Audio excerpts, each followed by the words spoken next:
The point of theorem making is to apply oil base through a stencil onto a surface which is cotton velvet. This particular painting is representing what is known as pith painting, P-I-T-H. It comes from a Japanese form in which they took the inside of the bark of tree, which is called the pith, and they reduced it to a surface, and then they would paint on it. And this is one of the types of paintings that they would put on a pith surface. Very pretty. That's something that I just did since we've been locked down to do things at home as much as we have. And around the house, this room, of course, there are other examples of theorem paintings here. This particular painting at the top is the very first example of reverse glass painting that I did. And what is reverse glass painting? Well, reverse glass painting is painting on the reverse side of the glass in reverse order.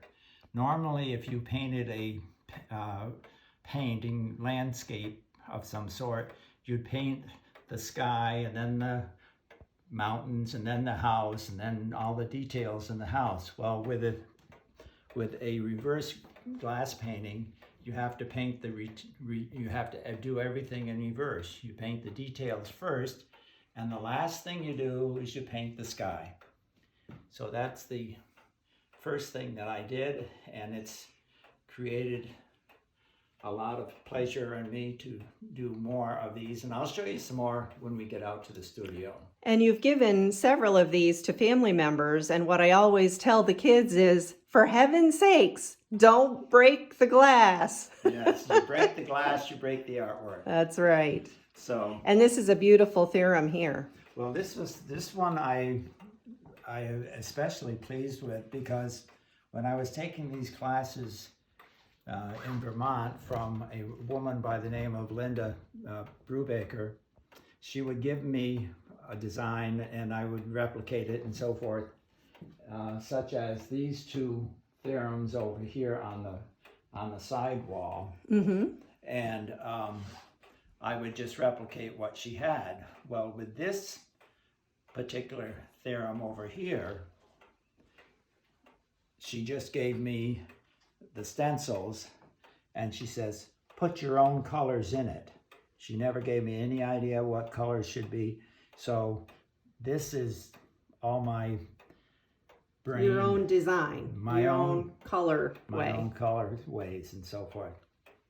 And I noticed that there is a beautiful tapestry over here. Could you talk to us a little bit about that? Well, that tapestry comes from Turkey, and when I took a 2-year leave from my job as a high school teacher at North Warren and went to teach at the John F. Kennedy School in Berlin, Germany. I met these people, and they were going to Turkey on a tour, and I knew that they had Turkish rugs there. So I said, well, here's some money. Buy me a Turkish rug. And this is what they came back with. So it's really lovely. I always enjoy looking at that one. Yeah. It's quite stunning. Now, the other thing was when the early Americans were starting to spread a little of their artistic abilities onto their everyday furniture and things that they had to use, they did the beautiful decorations of chairs. And if you're familiar with Hitchcock chairs, you might recognize some of these patterns. This is one of the ones that I've done. So you got this chair and it was plain wood, and you turned it in, you sanded it down and put this onto it. Right. It was an antique chair that at one time probably had this type of decoration on it, but lovely. It had to be completely sanded down and then refinished and recaned. And, is that caning? Is that what that's called? It's not caning. It's a roping type. kind of technique kind of thing. So, and over here, this actually is the very first tray that I ever made, that I ever decorated. It is so stunning. And I'm sorry for the folks watching this. I'm having trouble. The sun is bright and shiny today, and I'm seeing a lot of reflection. So I'm trying to move around so that the reflection gets cut down. So if you see me doing that, that's the reason why. This is very beautiful. Now, have you traveled to China and Japan? I have not traveled to China and Japan, but I've traveled to a lot of other countries. And where are the countries that you have traveled to, Uncle Bob? I'll point some of them out when I go from around to different places and so forth. Okay. But while I'm here, I'd like to show you my most recent endeavor. I took a class a couple years ago in pen work. And pen work is nothing more than taking a surface and transferring a pattern onto it and then inking it with a pen in which the point of the pen is about the size of a needle. And I've done a couple of other chessboards, and when I finished them, I still had an empty board that needed some covering, and I got in touch with my teacher to see if she had another pattern, and she had given me this one. And this pattern actually was the top of a table that was back in the early 1800s.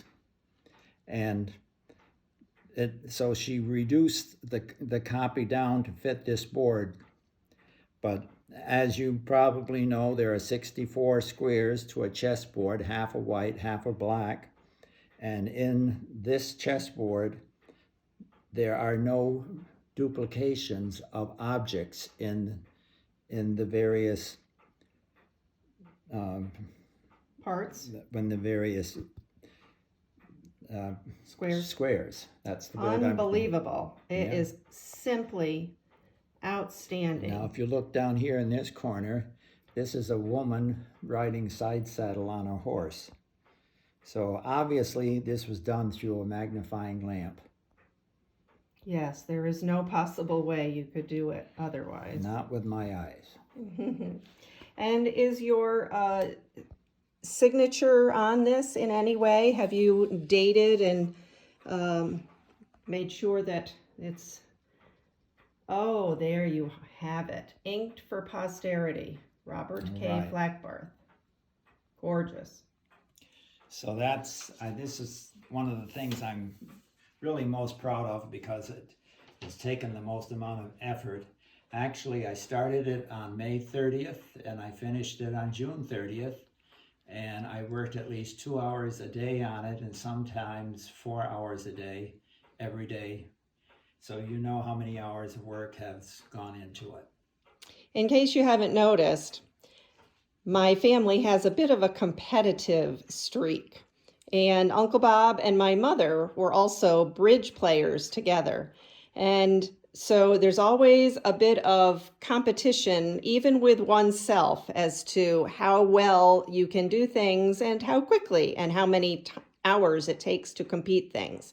Those of you that know my mother know that she always knew the amount of hours that it took to applique a Baltimore album.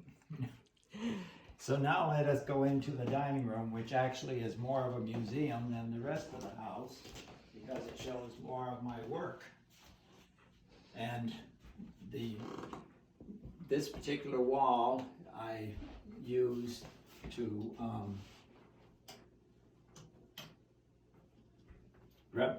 show off the various trays that I've done. The group that I belong to, in order to you just don't get into it because you like to do this stuff. You have to be judged in.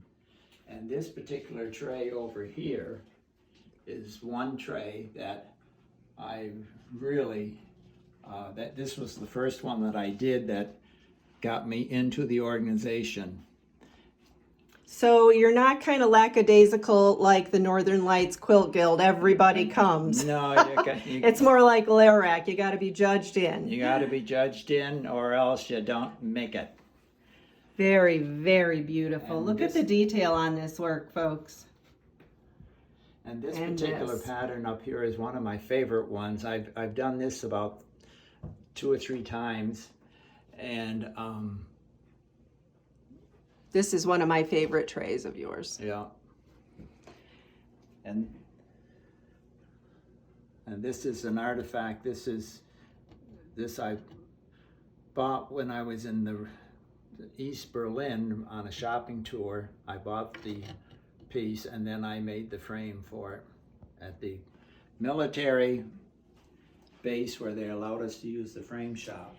And inside of the china closet, I see there's a tray also. There is a tray, and this particular tray inside the shop is a tray that I put in for judging and so forth, and I only got a B on it, but they're very particular, and when I looked at it myself, I knew enough to know why it got a B, and I was very happy with that. Well, I think it's worthy of an A+. Well, But I'm not an expert. What do I know? right. So then over here is another quilt, and one of the things that I like to think is important for quilters is not just to use them on the bed and so forth. So there are other reasons and other ways in which you can use them.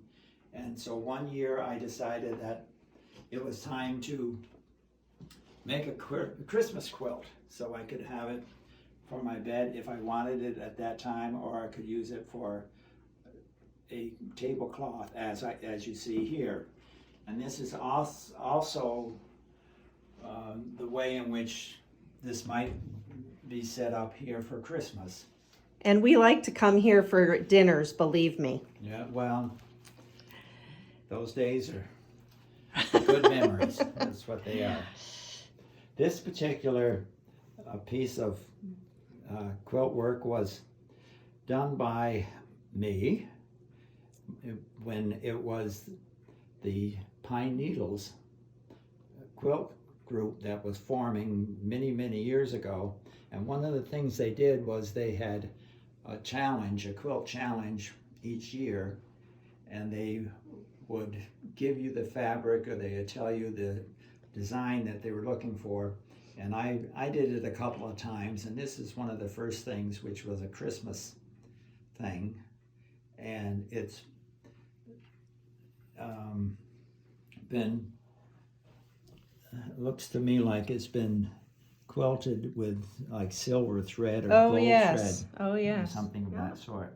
Absolutely. And it's got these little sequins on it for decorations and stuff like that. And as many of you will recall, the Pine Needles was the originating group of the Northern Lights quilt group. So we always like to see pieces that were done by Pine Needles quilters before we became Northern Lights. The other thing that you see here are a pair of the wooden shoes, and this came when I was a interim principal at the International School of Rotterdam, Holland, and when I left they gave me the shoes, but they were not decorated. They were just wooden shoes, and they made sure that they fit and so forth. I don't wear them very often, of course, but I then brought them home and I decorated them as we see them here. One of the things that I wanted to mention about this quilt too, that's been hand quilted by me, is that oftentimes when I do a quilt, it brings back memories of the times that I did the quilt and what was happening. And if I remember correctly, I was hand quilting this in my prior house that I refinished over in Riparius, New York, at the time that the Challenger was going up.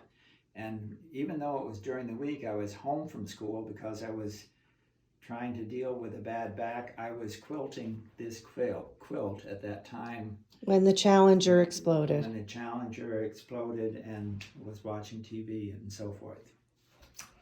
So the other things that in here are the theorems that I have done. And most of the theorems, actually this is a pretty good representation of the various types of theorems. They're either usually fruits or they're flowers.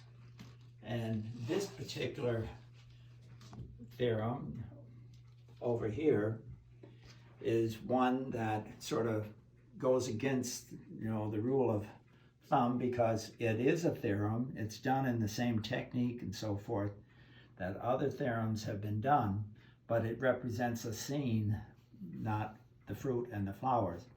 The other thing is the black is reverse glass painting, and the gold has been applied to the glass, and that's stuff that I did as well.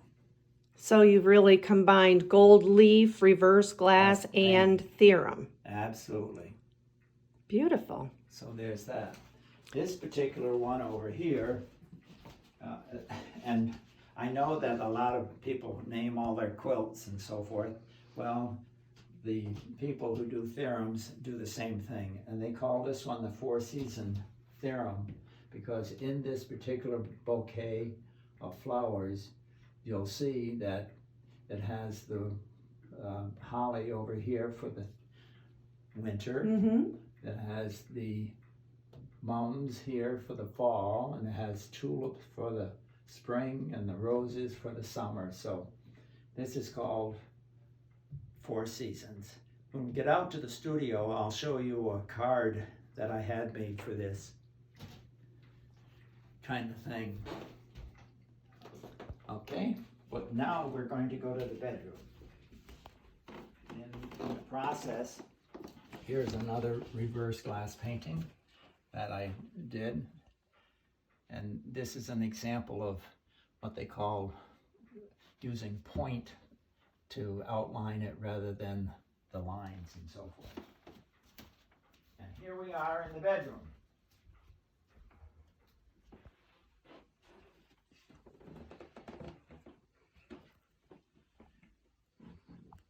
The quilt that's on the bed, and I do use the quilts all the time and so forth. I change them up. I know that it's summer when I have the white, all white quilt on the bed. And this quilt was done by me when I went the second time to the John F. Kennedy School after I retired. And I needed something to do, and I said to my sister, I said, I need a project to take with me that'll take me up some time while I'm there.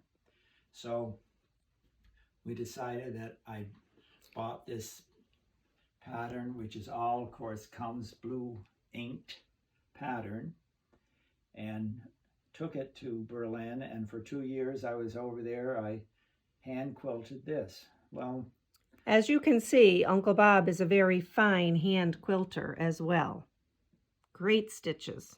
And then the thing is, of course, I became very good friends with this couple from Colorado, and Aline saw me doing this, and she said, I want one. And she kept after me, and she said, okay, I want one. And I said, okay, Aline, I'll do one when I get home, but I said, you'll have to buy it, the pattern, because the patterns aren't cheap, which she did.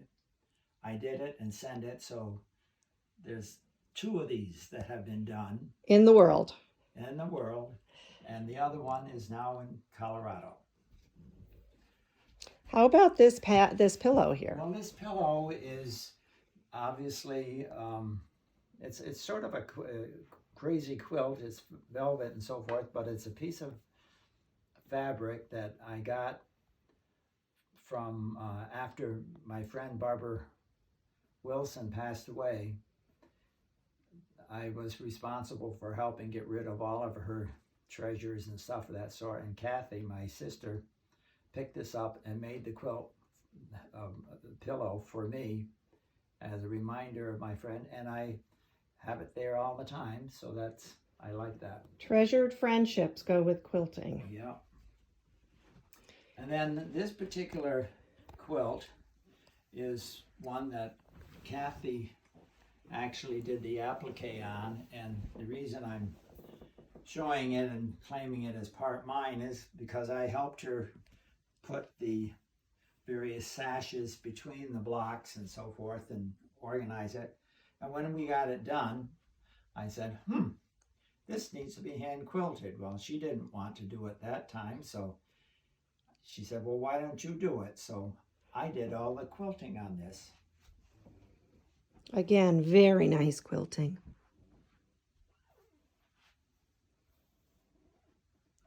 I love the heart blocks.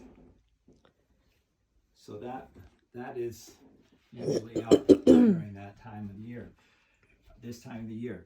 Now, once again, I look at this quilt and I remember selling my old house, and before this house was built, I was looking for something to do in the apartment that I had rented at Green Mansions, and I said to Kathy, I said, I need to do a quilt, but I don't want to spend a lot of money on it.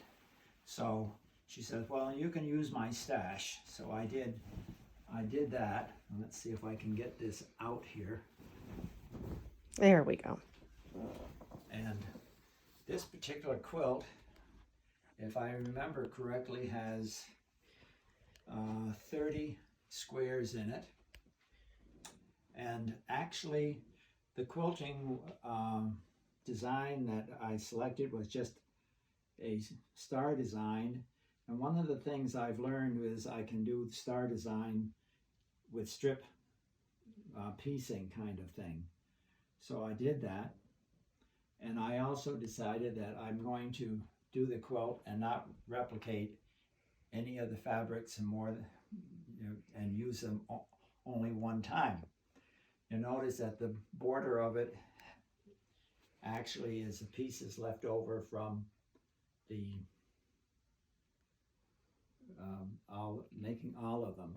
The other thing I'd like to point out is that instead of doing squares in the quilt, I used the technique of insetting the white muslin squares.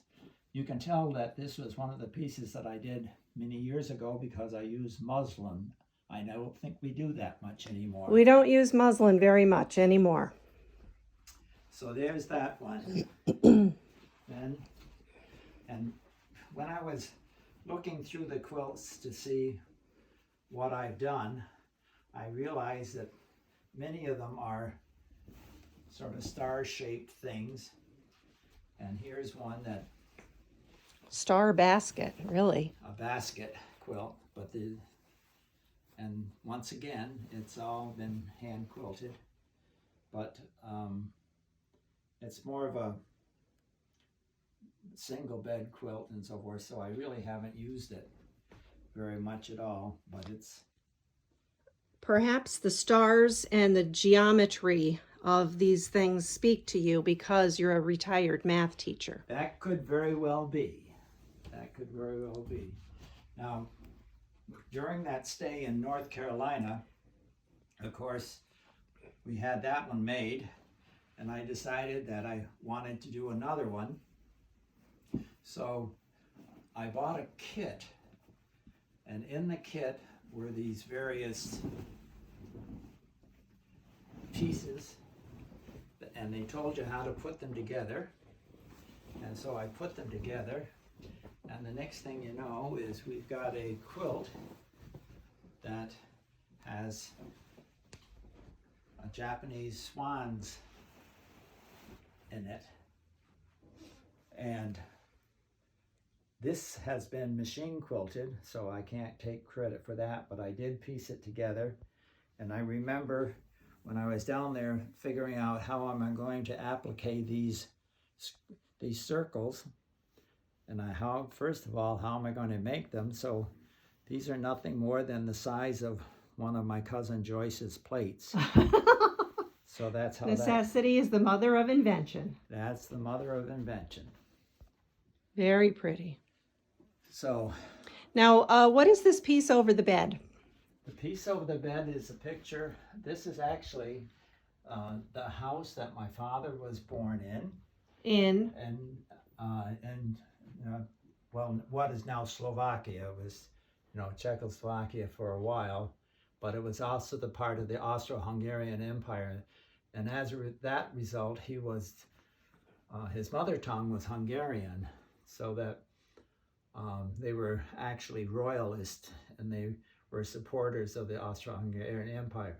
In the background, you see this very tall, big building, and this was a flour mill, and my grandfather was the director of the flour mill, and this is actually at one time was the largest flour mill in Eastern Europe, or one of the largest. So this is a painting, an oil painting? This is an oil painting that comes from the family and was sent to my parents and always hung in my parents' house. Artwork and the artist tradition is very strong in our family. Yeah.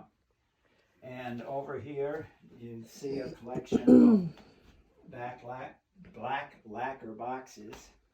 And this collection was started by me when I was living in Berlin.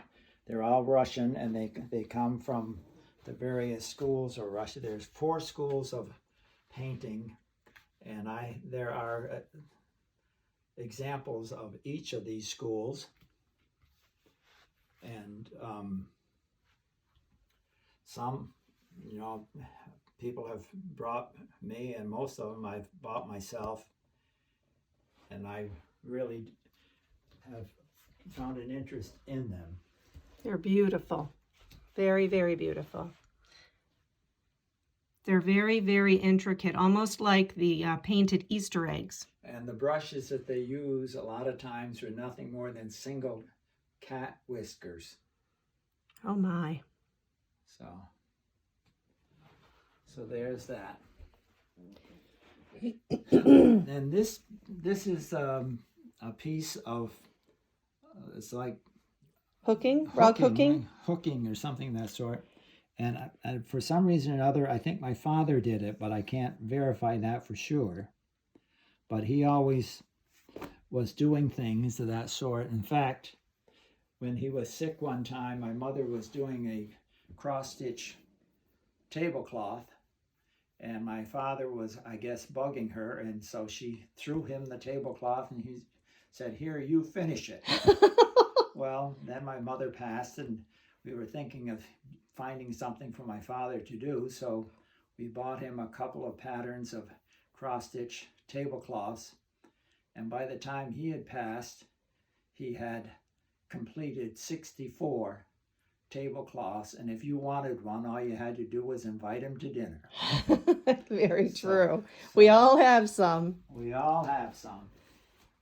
So now I'll take you back out here, and I'll show you another treasure that came from Europe.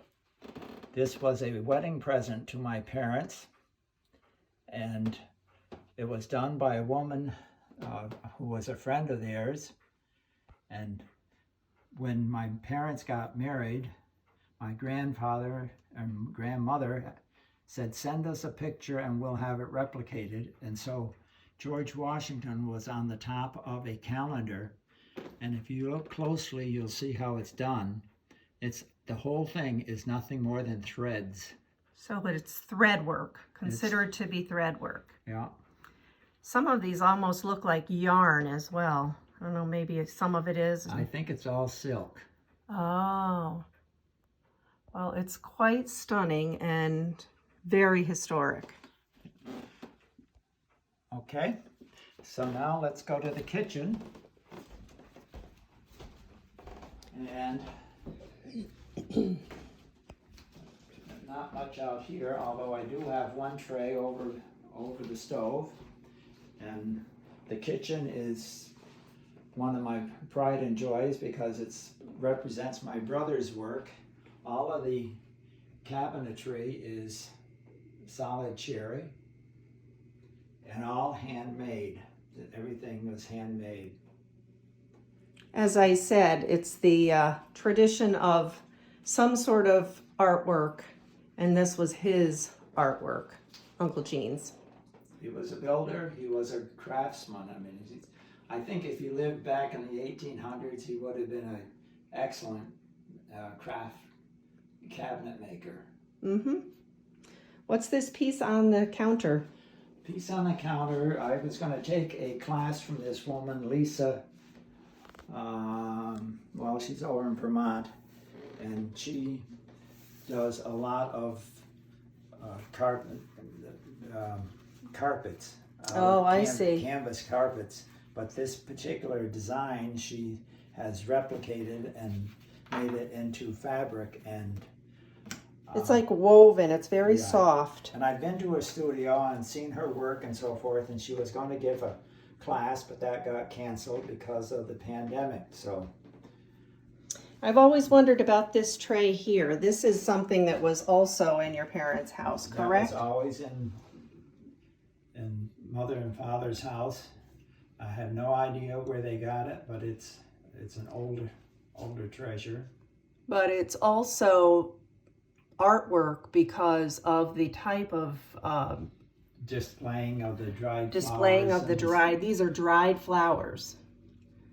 And I'm not sure what is the background. Can you tell? Or is it? I can't tell. It's some sort of a fabric of some sort. Yeah, it looks like it. Maybe a silk or something. Yeah, maybe it's silk, and then the butterfly I think is silk also. Yeah. Beautiful. So there's that.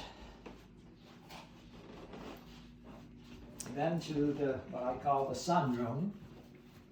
And here I have my piano that I play the organ in a couple of churches and play there. And up here we have a representation of my visit to Poland. These are what I call my Polish Jewish musicians that I bought over there. Aren't they funny? And then more trays here. And these artifacts are from my trip to South Africa.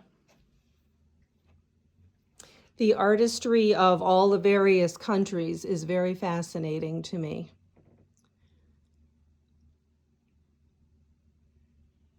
And then up here, I have, 4 of the theorems that I've done. I especially like these two, but this one, it sort of has a little story to it.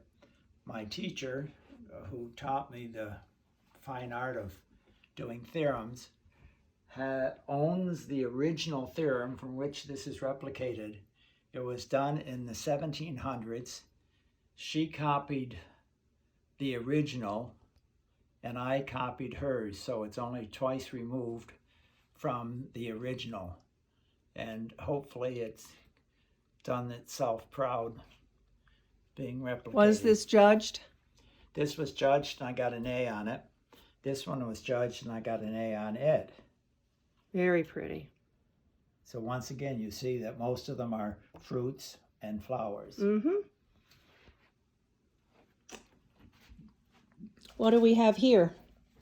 Well, this is my collection from my various trips to Southwest United States. And these are Indian baskets, and a couple of them are potteries, not baskets. And a couple of them, and I think this one is done by a very famous woman, but I can't remember her name right now. Oh. And this is a grandmother telling the stories, but The Native American grandmother. Yep, Native American. And over here we have some souvenirs from Turkey, and these pieces here are all made out of camel bone. Camel bone? Camel bone, and they're all boxes of some sort or another. Again, with the very, very fine paintings.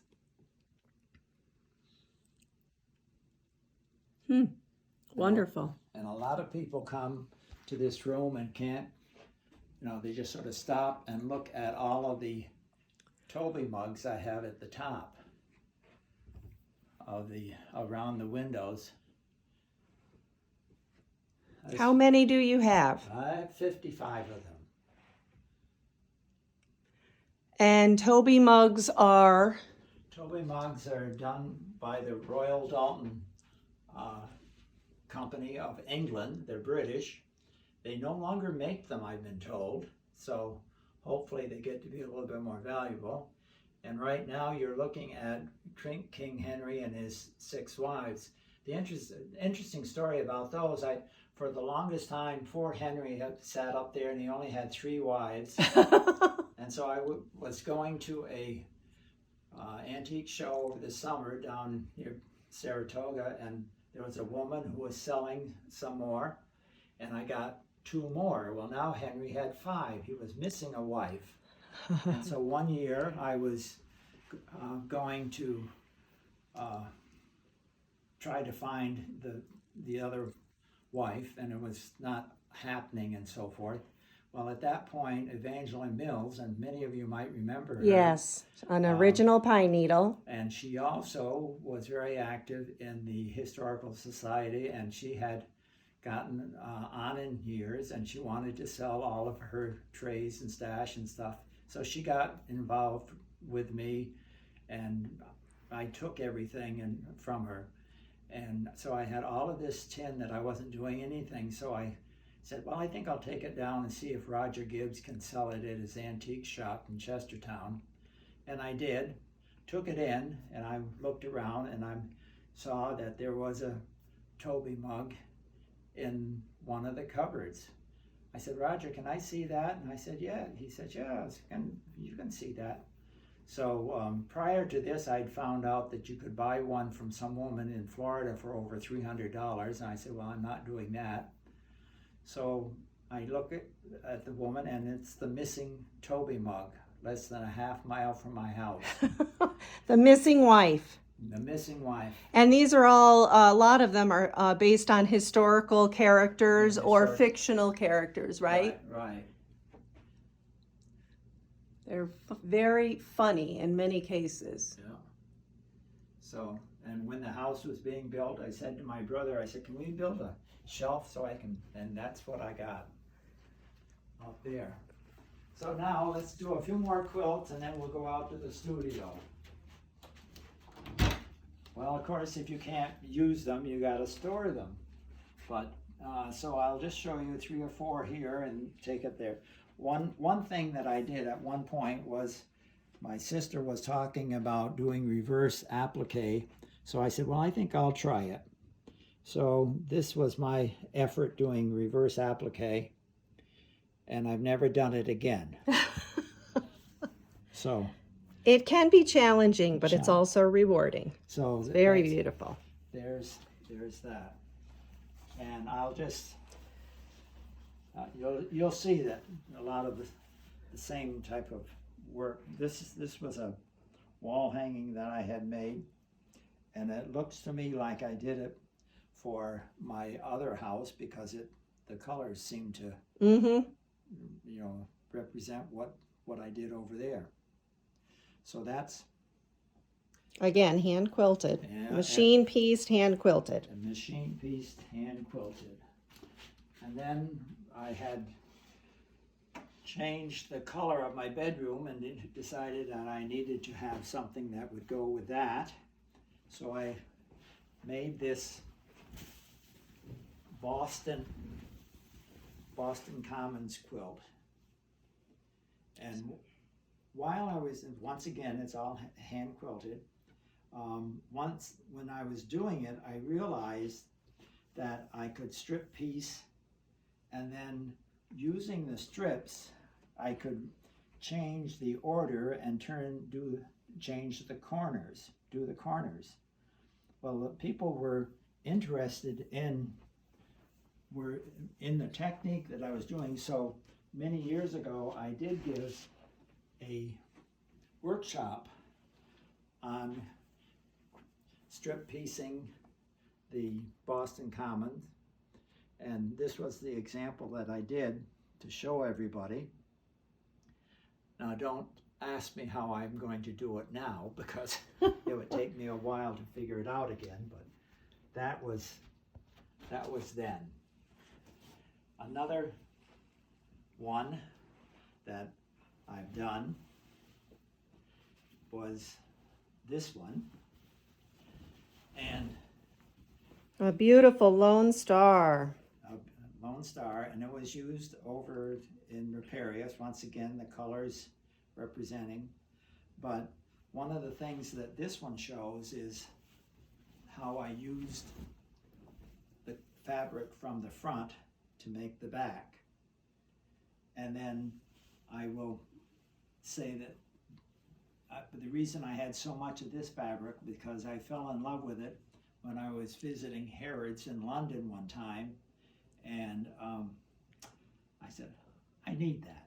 So I bought that, and you see it in the front here, but also a lot there. Gorgeous. So there's that. And now I think it's time to go to the studio. Let's just leave these here for the time. Okay. I just want to see these boxes up on top of the cabinet too. And this cabinet you purchased somewhere? When I was living in Berlin, I purchased this. This is called, the Germans call it a Schrank. And I bought it, and I had the shelves put in it, and I used it as a TV cabinet over there, and then had it shipped home when I came. These the tin boxes, I've had more of them, and I've given them away or whatever, but they always come with the Lebkuchen that is made at Christmas time in Germany. They're filled and sold in these boxes by this company, and I can still buy them here, but I found out that the Lebkuchen from Aldi's is just as good and a lot cheaper. So that's what I do. Here are some other examples of this is all reverse glass painting up here, but none that I did. This is from Slovakia. This is from Croatia. This is Croatia. And these three over, and this is Croatia, but this one and this one are German. So reverse glass is practiced throughout Europe. Right. Very nice. This is especially striking as you walk in the back door. This man that did this has had his work shown in various museums in the United States. And I was visiting a friend of mine who was serving as the director of the international school in Zagreb, and they knew the director, and they said, well, let's go to his house. So we went right to his house, and he showed me all this, and he says, I'll send it. And I said, what happens if it gets broken? He says, well, just send me the piece, just take a picture of the pieces, and I'll send you another one. And here's the table, just tray table, right. All decorated. Yeah, well, pen work and gold leaf. Gorgeous. Okay, studio, here we come.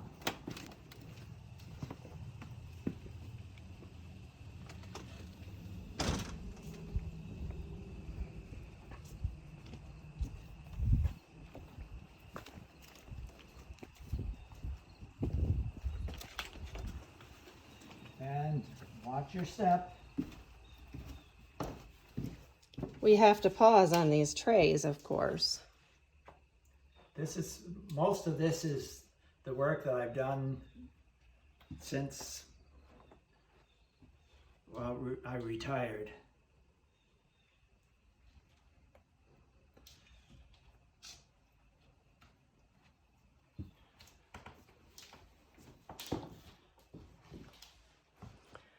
Different types of techniques are used here. This is an example of tinsel work. This is reverse glass painting. It's all done on the back, and there are certain colors that if you put them on light enough, you can see through them, like the red and the blue, the Indian yellow, sap green. And so you put those on, and then you fill in the spaces with white. Everything's been painted white here. The only thing that's not painted are the angel's wings and the crossbar on the soldier. And then you take and let it dry, and then you crinkle up aluminum and put it behind it, and it shows that luminescence. Oh, I see. So the aluminum foil is applied last. Right. Then this particular mirror has what is called a smoke graining to it, and you paint the color on it, do the design up on the top, and then when you want to finish it, you put on a coat of varnish, you let it get almost dry, and then you take a candle, you light it, and you stick a fork or a screwdriver or something in the flame, and it smokes, and you just wave that sticky varnish over the smoke, and you get this smoke graining. Here's another example of that. Oh, yes. Sounds like a very worrisome procedure, if you ask me. Mm-hmm. What if you mess up? So, the studio was built in 2001 or 2000, yes. And when I went to build the garage, of course, my brother had passed by then, so my nephew, Paul Brewer, built the garage and the studio. And I'm really glad I had this space to come to during the pandemic, because I'd spend hours out here. And I even finished some projects. For instance, this theorem I had started years ago, and there's a couple things about it I didn't like, so I got it out and I finished it up, and there it hangs. Pretty spectacular, if you ask me. So a true workroom. You've got your paintbrushes and all your various supplies And paints, and this is mainly where I did all of the painting of and the pen work. Pen work. Mm-hmm. No, actually, pen work was done over at this chair, this table over here, because it has a lamp. Oh, you have the magnifying lamp. Mm-hmm. So, but I've got all of these articles that are out here simply because each year the church usually has a bazaar, and they allow me to set up and display things and sell them. And I was all set for the church bazaar, and of course then along comes the pandemic and there's no church bazaar. So many of these things, if not all, are for sale. They're all for sale. So if anybody is interested in anything, just give Kay a call to get in touch with me, and I will gladly welcome anybody to come back to the house again and see things for themselves. And if you think that something here would make a nice gift for somebody or for yourself, then that's also something that you might want to consider. This particular painting up here that Kay will show you in a minute is what is known as a primitive painting. There were these itinerant painters that used to go around the country back in the late 1700s, early 1800s, and they would get their room and board, and in return they would paint the children in the family. Well, the way in which they did it was they painted everything by itself, except they wouldn't paint the face. And then they'd take a child from the family and put the child's face on that painting. Huh. But this particular piece of work is, once again, another piece of reverse glass painting in which things were painted out in reverse. But one of the more difficult pieces was this one up here on the top, way up here. That that was, I don't know if you, but there you go. Reverse glass. Wow. Don't break the glass. Don't break the glass. Right. And then here's more examples of pen work. This is the same pattern done in reverse. So you have the black. The black is where the white is, and the white is where the black was. So there, it shows how the pattern can change and so forth. Mm-hmm. Now remember, inside there was a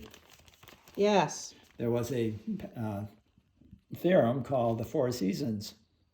I took a picture of it and I took it to the printer, and I found that there was a saying in a book that I was reading by Jimmy Buffett, and this is a sympathy card, and this particular saying tells about how your life is like a boat, and it's the waves behind the boat that, that when they're very, very strong, it's right after the person dies, you have the memories and so forth, but as the waves go away, then life gets easier. Mm-hmm.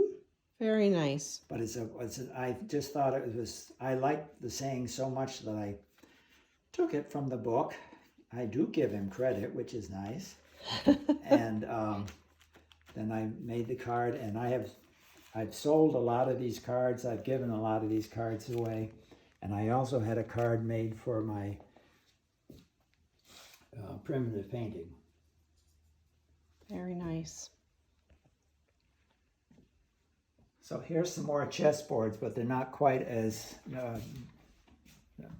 difficult or technical as the ones inside. They're still stunning. And then down here we have a box that this box is called Men Looking at the Moon. And there's a couple Chinese guys looking at it. And then all the sides have been decorated. And then, of course, I had to put my name on the back. And it opens up and is, you can use it for whatever. It's just a box to be used. Very nice. Whatever. Now, the one quilt that's out here is a quilt that I did when I was in Florida. Wow, I had a condo there one time, and I did this quilt to put in the entranceway of the condo. And one of the things that I tried to do was, in addition to just doing light colors and so forth, I wanted a little bit different texture, so I put in some white satin just to give a little sheen throughout the thing. So the other thing is, this is on a frame. It's four-sided frame, and so it all comes apart. And I took this quilt with me when I went to Berlin, so it's hung in Germany, it's hung in Florida, and now it's hanging in New York State. Very nice. And what do we have up top here? Well, up top, these are example of gold leaf work that I've done. The center article is a fire screen, and it's a design. The screen design was on a tray, but I took the various parts of the design of the tray, and I placed them and did them on there. And this is all gold leaf. It's all gold leaf. Gotcha. And on the table? And on the table, here's another example of pen work. This is one of the first examples of pen work that I did. And it's supposed to represent a book. And so when it opens up, it's a box, but it's looks like a book. It looks like a book. And you made this quilt as well? No, my sister Kathy made this quilt. Oh, Mom made this quilt. Nice. And so it ties in with the color and so forth, but the shame of the thing is it sits right in the sun. And so it's fading, yeah. It's fading and so forth, and so that's one thing we shouldn't do. And then these two trays in the back I just did this year. How many trays have you done during the Oh. pandemic? Well, during this pandemic, I've done those 2 big ones, and then I've done, almost all of this work that's over here. And the reason I had so much tin was that my teacher, Dorcia Davis, sold her studio, or closed up her studio, sold her house. And so she had all of this stuff that was left over, so She wanted to get rid of it. I acquired it and did it that way. So. And then I think last but not least, The latest project, I got tired of painting, so I said, well, I got to do another quilt, because that's about the 2 things that I know what to do. But once again, being cheap, I didn't want to spend a lot of money on it. As you know, it can happen. And so I went down to my sister's stash and stole bundles of fabric. with her permission, you stole them. With her permission. But the other thing is, much of what she did was, of course, applique, so a lot of the pieces of fabric had these little chunks of holes out of them, but I managed to get enough so that I could make a quilt. Well, I took it down to Patty's quilt shop, or the information, and I said, how many blocks do I need to make a queen size quilt? When she figured it all out, she says, well, it needs to be 7 blocks wide and 8 blocks long. And so that's 56 blocks. But then I once again decided that I'm not going to repeat any 2 colors. So 56 times 2 is 112. And then the black unifies them all together. Actually, we could put 4 of them together and you get an idea. Oh, very good idea. What it might look. Because they are all stunning. They're going to be really interesting all put together. So. While you do that, I'll scan a few more to show our friends. I have no idea how this is going to look, because I haven't placed them really next to each other. Look at the little girl. Imagine all of these fabrics in my mother's stash, and we haven't even begun to scratch the surface of getting rid of any of this fabric.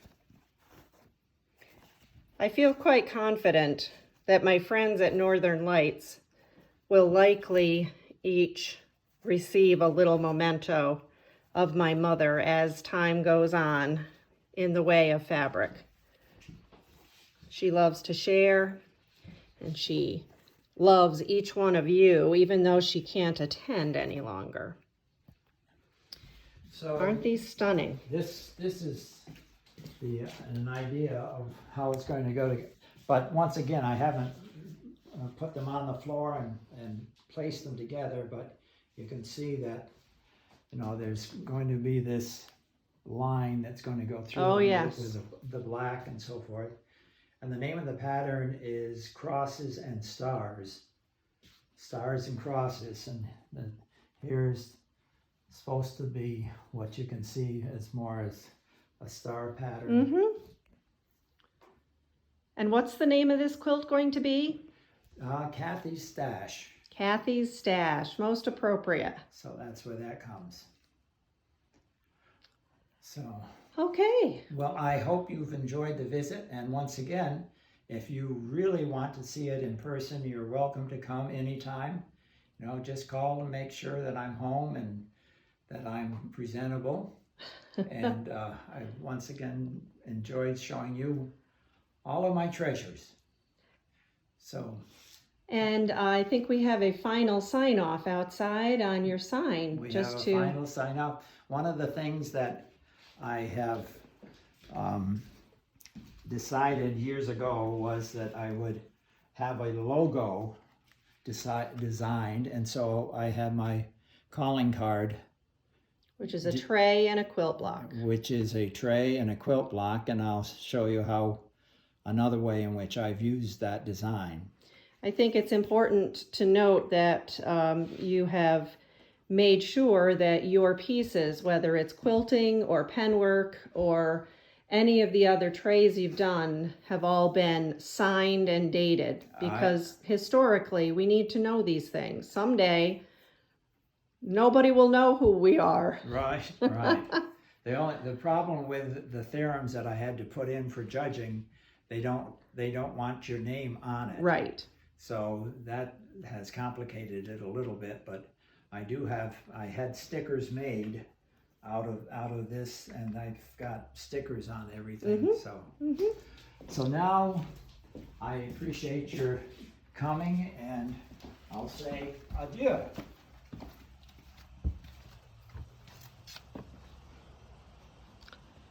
Your flowers look beautiful, Uncle Bob. Just gorgeous this year.